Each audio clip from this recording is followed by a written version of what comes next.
الله أكبر الله أكبر الله أكبر الله أكبر الله أكبر لا إله إلا الله والله أكبر الله أكبر ولله الحمد. إن الحمد لله نحمده ونستعينه ونستغفره ونعوذ بالله من شرور أنفسنا ومن سيئات أعمالنا. من يهد الله فلا مضل له ومن يهد الله فلا هادي له. أشهد أن لا إله إلا الله وحده لا شريك له وأشهد أن محمدا عبده ورسوله لا نبي بعده. قال الله تعالى في كتابه الكريم: أعوذ بالله من الشيطان الرجيم. يا أيها الذين آمنوا اتقوا الله حق تقاته ولا تموتن إلا وأنتم مسلمون. وقال في آية أخرى: يا أيها الناس اتقوا ربكم الذي خلقكم من نفس واحدة وخلق منها زوجها وبث منهما رجالا كثيرا ونساء واتقوا الله الذي تساءلون به والأرحام إن الله كان عليكم رحيما. الله أكبر الله أكبر ولله الحمد. Ma'asyiral muslimin wa zumratul mu'minin, jamaah salat Idul Adha rahimakumullah. Takbir telah berkumandang, tahlil dan takbir telah dikumandangkan oleh mayoritas kaum muslimin pada pagi hari ini.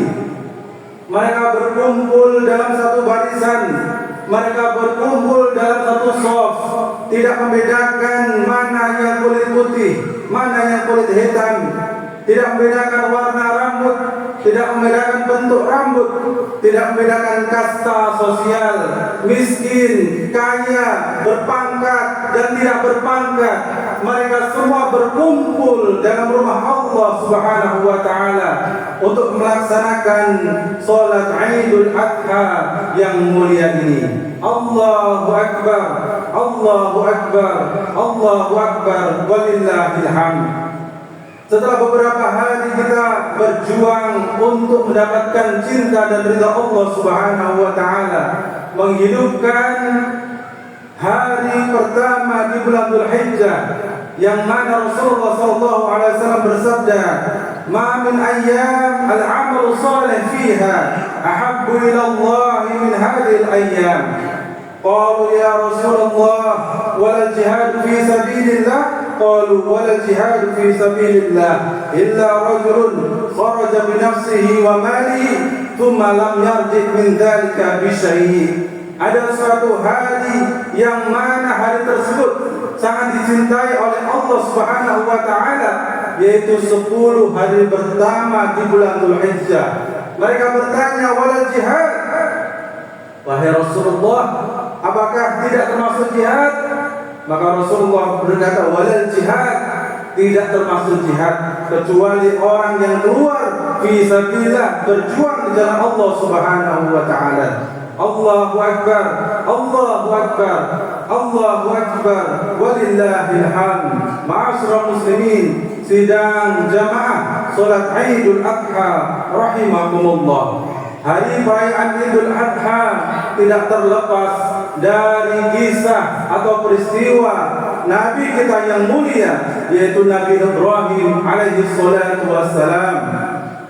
Di dalam Al-Quran mempunyai 4 prinsip. Yang pertama adalah akidah, syariah, akhlak dan kisah-kisah di dalam Al-Quran. Kita tidak akan bisa memahami akidah melainkan melalui contoh dari Nabi Muhammad SAW, dan kita tidak akan bisa memahami syariat serta akhlak tanpa didasari atau dicontohkan oleh Nabi Muhammad SAW. Dan yang terakhir, kita tidak akan bisa memahami kisah atau kita tidak akan bisa mencontoh Nabi kita atau Rasul kita kecuali di situ telah dicontohkan oleh Nabi Nabi dan Rasul yang mulia ini. Allah Subhanahu wa ta'ala mengutus manusia yang mulia, yaitu Al-Anbiya wal Mursalin, sebagai role model, sebagai contoh yang berjalan di muka bumi ini. Di dalam sirahnya ada kurang lebih 124.000 nabi. Akan tetapi Allah Subhanahu wa ta'ala menulis di dalam Al-Quran yang mulia, yaitu terdapat 25 nabi dan rasul. Kemudian disingkat kembali menjadi 5 nabi yang tergolong ulul azmi. Kemudian diambil 2 makhluk yang mulia, manusia yang mulia di muka bumi ini, yaitu Nabiullah Ibrahim dan Nabi Muhammad SAW. Kalau kita tanya siapa makhluk atau siapa orang yang paling mulia di muka bumi ini, maka jawabannya adalah Nabi Muhammad SAW dan Nabi Ibrahim alaihissalam. Nabi Muhammad disebut Habibullah dan Nabi Ibrahim disebut Khalilullah.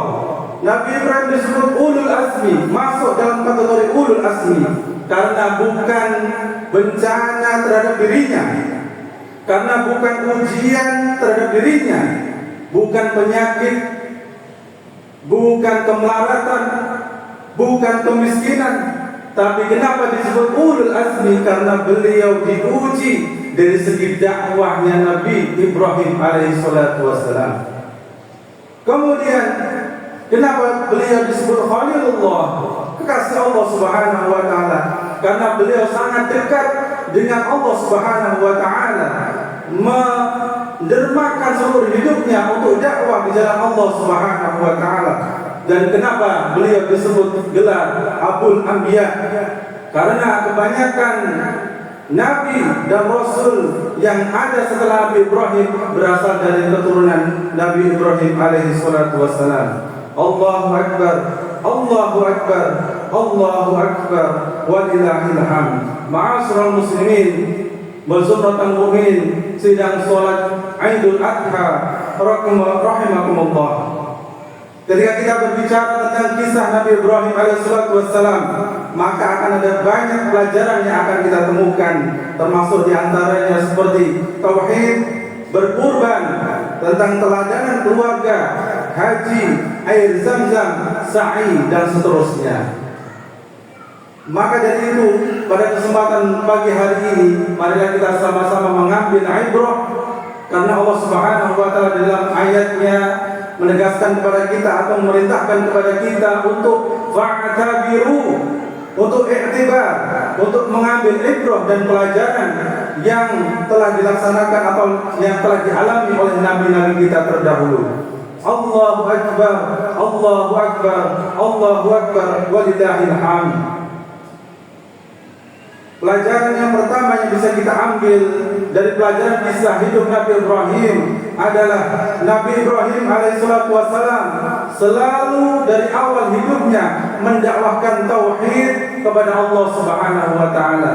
Ma'asyiral muslimin, seperti kita ketahui bersama bahwasanya agama Islam ini mempunyai konsep monoteis, Tuhan yang satu, Tuhan yang esa.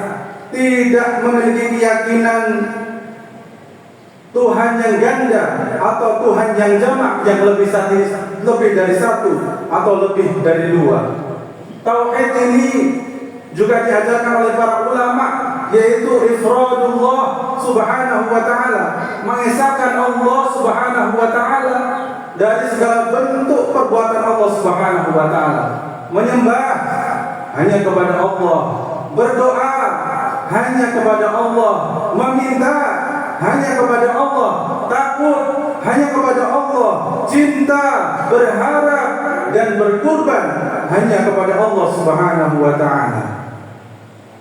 Di dalam ayatnya Allah Subhanahu wa ta'ala berfirman, wa idh qala Ibrahim li abihi wa qaumihi innani bari'un mimma ta'budun.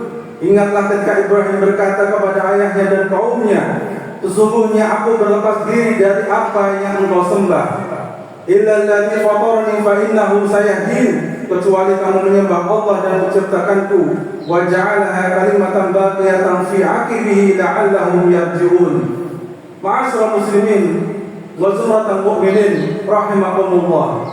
Nabi Ibrahim ketika kecil diajak ayahnya alaihi salatu wassalam ke ma'bad, ke sebuah tempat peribadatan. Tapi dalam hati kecil Nabi Ibrahim dan dari ilham Allah Subhanahu wa taala, Nabi Ibrahim menolak itu. Dan pada dasarnya Allah Subhanahu wa taala menciptakan manusia ini fitrah, suci, menjadikan manusia ini lurus, memahami dan yakin dan tahu bahwasanya Tuhan atau Rabb di dunia ini hanya Allah Subhanahu wa taala. Kemudian ayahnya yang menjadikan dia Majusi, kemudian bapaknya yang menjadikan Nasrani atau menjadikan dia Yahudi. Kemudian ketika Ibrahim beranjak dewasa, Nabi Ibrahim berdakwah menciarkan tauhid ini dengan cara mendakwahkan atau berbuat sesuatu yang sangat fenomenal sekali. Kalau kita mau memperagakan atau mendakwakan sesuatu, jangan pilih-pilih. Oh, ini saya suka, ini saya tidak, ini saya takut, ini saya tidak. Semuanya harus terkena dakwah ini, tidak terkecuali. Bagaimana caranya? Nabi Ibrahim mencontohkan dengan bapaknya beliau berdakwah, ini salah, ini benar. Dengan penguasa pun beliau berdakwah, ini salah, ini benar. Tapi dengan cara yang baik, tapi dengan cara yang santun. Allahu Akbar, Allahu Akbar, Allahu Akbar, walillahil hamd. Kenapa yang pertama harus tauhid? Kenapa yang pertama harus mengesahkan kepada Allah Subhanahu wa taala? Allah Subhanahu wa taala berfirman, "Wa ma umiru illa liya'budullaha mukhlishina lahud-din, hunafa'a wa yuqimus salata wa yu'tuz zakah, wa dzalika dinul qayyimah." Dan tidaklah aku diutus melainkan untuk menyembah Allah Subhanahu wa taala secara mukhlis, secara ikhlas, secara tauhid, hanya mengesahkan Allah Subhanahu wa taala. Kita singkirkan bentuk-bentuk berhala-berhala yang ada pada diri kita. Kita buang jauh-jauh segala bentuk berhala yang nampak maupun yang tidak nampak, yang terdapat dalam diri kita maupun yang nampak oleh mata kita. Ma'asyiral muslimin wal mu'minin rahimakumullah. Jika orang itu sudah takut kepada Allah, ya sudah, takut saja kepada Allah, tidak usah takut kepada yang lain. Saya ketika akan melaksanakan demikian harus seperti ini, harus membawa ini, harus membawa itu, harus hitung-hitungan, harus ini, harus itu. Jangan. Kalau sudah yakin akan adanya Allah, tidak ada keselamatan kecuali datang kepada Allah, dan tidak ada bahaya yang datang dari Allah Subhanahu wa taala, ya sudah, bismillah, sir fi amanillah, jalanlah atas riayah Allah Subhanahu wa taala. Takut sama Allah, juga takut sama dukun. Percaya sama Allah, juga percaya sama jimat. Rasulullah SAW bersabda, "Man ata kahinan aw qurrafan fasa'alahu fasaddaqahu faqad asyraka bima nazzala ala Muhammad sallallahu alaihi wasallam." Barang siapa yang mendatangi dukun atau peramal, kemudian dia bertanya dan membenarkan apa perkataan dukun tersebut, maka dia telah kufur terhadap apa yang telah dibawa oleh Rasulullah sallallahu alaihi wasallam. Allahu Akbar, Allahu Akbar, Allahu Akbar, walillahil hamd. Kemudian Nabi Ibrahim mengajarkan tentang kita, mengajarkan kepada kita tentang husnudzan kepada Allah Subhanahu wa taala dan bertawakal hanya kepada Allah Subhanahu wa taala. Ketika Nabi Ibrahim mendapatkan ilham untuk berhijrah bersama istri dan anaknya, dia bawa istri dan anaknya dari Mesir ke suatu tempat yang tidak ada makanan, tidak ada minuman, tidak ada tumbuhan kering kerontang. Di situ adalah tempat yang saat ini dimulakan oleh Allah Subhanahu wa taala, yaitu Al-Makkah Al-Mukarramah. Allah Subhanahu wa taala berfirman, "Rabbana inni askantu min dzurriyyati biwadin ghairi dzi zar'in 'inda baitikal muharram. Rabbana liqimus shalah faj'al afidatan minan nas tahwi ilaihim warzuqhum minas thamarati la'allahum yashkurun. Ya Rabbi, ya Tuhan kami, sesungguhnya aku telah meninggalkan keturunanku Hajar dan Ismail di sebuah tempat, di sebuah lembah yang tidak ada tanaman yang ada di situ, di dekat rumahmu yang engkau hormati. Ma'asyiral muslimin, jamaah rahimakumullah, ketika Nabi Ibrahim meninggalkan anak dan istrinya Hajar dan Ismail di tempat yang gersang, tidak ada air, ketika meninggalkan anaknya, Nabi Ibrahim pergi tanpa sepatah kata apapun. Pergi meninggalkan istrinya Hajar. Kemudian istrinya Hajar bertanya kepada Ibrahim, "Ya Ibrahim, aina tadhhab?" Wahai Ibrahim, kemana engkau pergi? Atatrukuna li hadzal wadi alladzi laisa fihi anisun wala syai'? Ya Ibrahim, apakah engkau tega meninggalkan aku dan anakmu di tempat yang tidak ada air, tidak ada kehidupan, wala syai' dan tidak ada apapun, tidak ada teman, tidak apapun? Nabi Ibrahim tidak menjawab, terus berjalan. Ditanya sekali tidak ada jawaban, dua kali tidak ada jawaban, tiga kali tidak ada jawaban. Kemudian Hajar merubah pertanyaannya. Hajar yakin kalau Ibrahim mendapatkan ilham perintah dari Allah Subhanahu wa taala, dan Hajar berkata, "Allahu amaraka bihadza?" Wahai suamiku ya Ibrahim, apakah Allah yang telah menyuruhmu?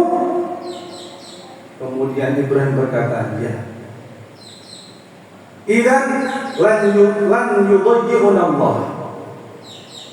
Oke, kalau begitu, kalau yang memerintahkan Allah Subhanahu wa taala, pasti Allah tidak akan menyia-nyiakan kami. Begitulah sebuah bentuk ketawakalan kepada Allah Subhanahu wa taala yang dicontohkan oleh Nabi kita Nabi Ibrahim alaihissalatu wassalam.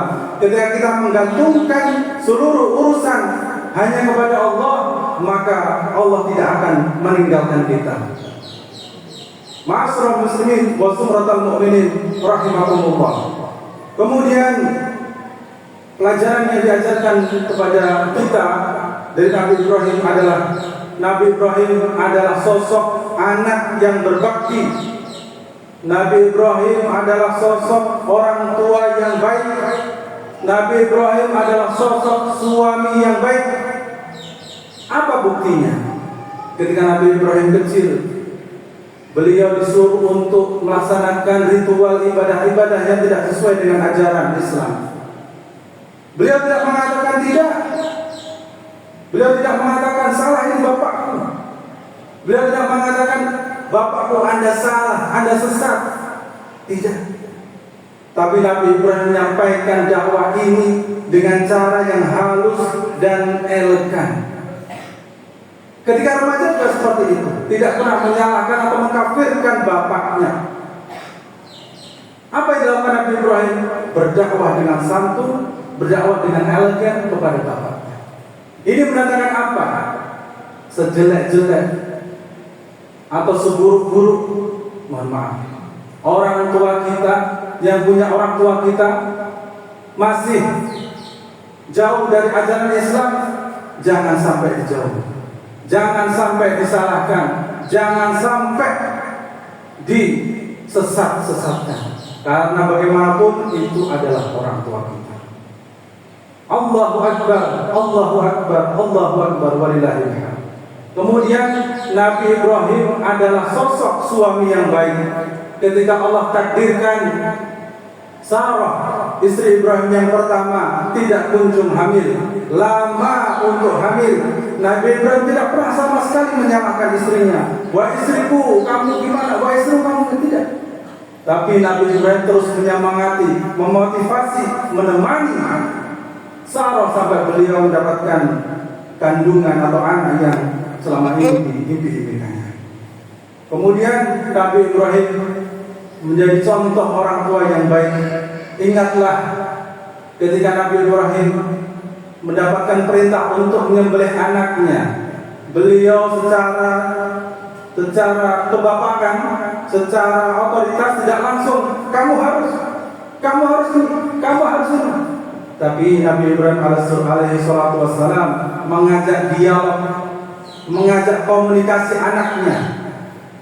Wahai anakku, telah datang ilham, telah datang mukjizat kepadaku untuk menyembelih kamu. Bagaimana pendapat? Ini adalah sebuah komunikasi antara seorang ayah dan anak yang selama ini mungkin kita tidak temukan. Anaknya di kamar satu main HP, ibunya di dapur sibuk dengan HP, bapaknya di teras sibuk dengan HP. Tidak ada komunikasi sama sekali. Sebuah organisasi akan terjalin indah, akan terjalin bagus jika terdapat komunikasi yang baik antara satu dan yang lain. Allahu Akbar, Allahu Akbar, Allahu Akbar, walillahil hamd. Maka dari itu, kita sebagai seorang anak, mari kita berbakti kepada orang tua kita, berbuat baik kepada orang tua kita selama mereka menyuruh kepada kebaikan. Sebagai seorang ayah atau sebagai seorang ibu, jadilah teladan dan contoh yang baik bagi anak-anaknya. Dan sebagai seorang suami atau istri, berilah nafkah kepada istri-istri kita hal atau rezeki yang terbaik yang paling halal di muka bumi ini.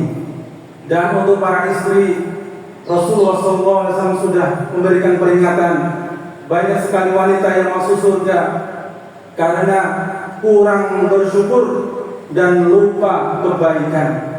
Kurang bersyukur, kurang terima kasih kepada suaminya dan lupa kebaikan terhadap suaminya. Suami tersebut sudah berbakti atau sudah berbuat baik kepada istrinya puluhan tahun, 5 tahun, 10 tahun, 15 tahun, tapi semuanya hilang dengan satu kesalahan yang telah diperbuat oleh suaminya. Allahu Akbar, Allahu Akbar, Allahu Akbar, walillahil hamd. Dan yang terakhir, pelajaran yang bisa kita ambil dari kisah Nabi Ibrahim adalah sebuah cinta itu butuh pengorbanan. Cinta dan pengorbanan itu adalah dua mata uang, dua sisi mata uang yang tidak bisa dipisahkan. Jika kita ingin mendapatkan sesuatu, jika ingin tak cinta terhadap sesuatu, maka perjuangkan. Allah Subhanahu wa Ta'ala tidak melarang kita untuk cinta terhadap dunia, tidak. Bahkan Allah Subhanahu wa Ta'ala membekali manusia dengan syahwat, dengan kecintaan, dengan dilihat indah pandangan dunia, dengan dilihat indah wanita, anak-anak, tunggangan-tunggangan, persawahan, perkebunan, semua dijadikan indah di mata manusia. Oleh siapa? Oleh Allah Subhanahu wa Ta'ala. Akan tetapi dunia tersebut, apakah kita lebih cinta daripada Allah? Ataukah Allah lebih kita cintai daripada dunia tersebut? Atau dunia membelenggu tangan kita? Mau berbuat baik, sibuk. Mau ini, sibuk, kalah dengan dunia. Mau berbuat baik, sibuk, kalah dengan dunia. Itu tandanya kita masih terbelenggu dengan dunia. Tapi ketika dunia berada di bawah kaki kita, maka cinta kita jauh lebih besar daripada dunia tersebut kepada Allah Subhanahu wa Ta'ala. Buktinya, ketika Nabi Ibrahim alaihissalam sudah menunggu 86 tahun hadirnya seorang putra, sudah hadir, sudah lahir, Allah Subhanahu wa Ta'ala perintahkan Nabi Ibrahim untuk menyembelih Ismail, menyembelih anaknya. Kalau kecintaan Nabi Ibrahim lebih besar anaknya daripada Allah Subhanahu wa Ta'ala, maka Nabi Ibrahim akan menolak. Akan tapi cintanya Ibrahim kepada Allah jauh lebih besar daripada cintanya Ibrahim kepada dunia. Allahu Akbar, Allahu Akbar, Allahu Akbar, walillahil hamd.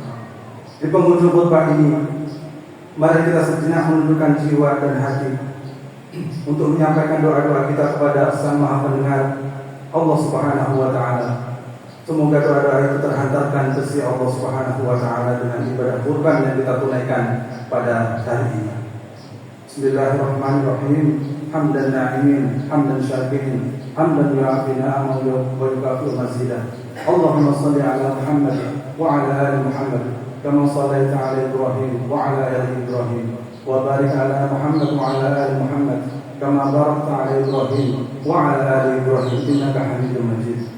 Ya Allah, Engkaulah Rabb yang menciptakan kami, Engkaulah satu-satunya yang berhak untuk kami sembah. Hari ini kami datang mengetuk pintu ampunan-Mu. Hari ini kami hadir bersimpuh dengan dosa yang melekat di tubuh kami yang lemah ini. Ya Allah, betapa kami sering lupa bahwa kehidupan ini sangatlah singkat, hingga kami menjatuh dan jatuh lagi dalam kedurhakaan terhadap perintah-Mu. Ya Allah, ya Allah, ampunilah kami.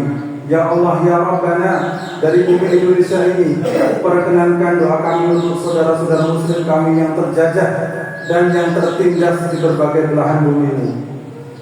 Ya Rabbana, ya Allah, ya Rabbana, di sisa-sisa hidup kami berikanlah kekuatan kepada kami untuk selalu berbakti dan menjadi anak yang soleh untuk ayah bunda kami. Jika mereka masih hidup, izinkanlah kami untuk berkhidmat, melayani, berbakti kepada mereka dengan sebaik-baiknya di sisa usia mereka.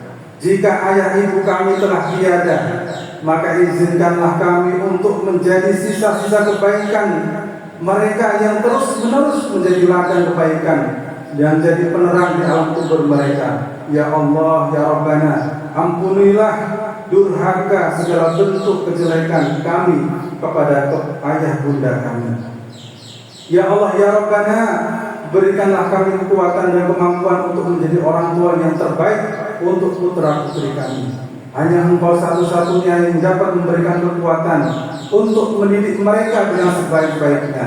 Ya Allah, jadikanlah anak-anak kami sebagai penyejuk hati kami yang selalu mendoakan kami saat kami sendiri dalam kegelapan alam kubur. Ya Allah, karunikanlah kami kepada anak kami yang mencintai Al-Quran dan mencintai sunnah Nabi-Mu. Ya Allah, ya Zat yang Maha Mulia, kabulkanlah doa kami, penuhilah permintaan kami. Kamilah hamba-Mu yang lemah. Rabbana la tuzigh qulubana ba'da idh hadaitana wa hab lana min ladunka rahmah innaka antal wahhab. Rabbana atina fid dunya hasanah wa fil akhirati hasanah wa qina adzabannar wa qina adzabannar. Subhanaka rabbil izzati amma yasifun wa salamun 'alal mursalin walhamdulillahi rabbil alamin. Wassalamualaikum warahmatullahi wabarakatuh.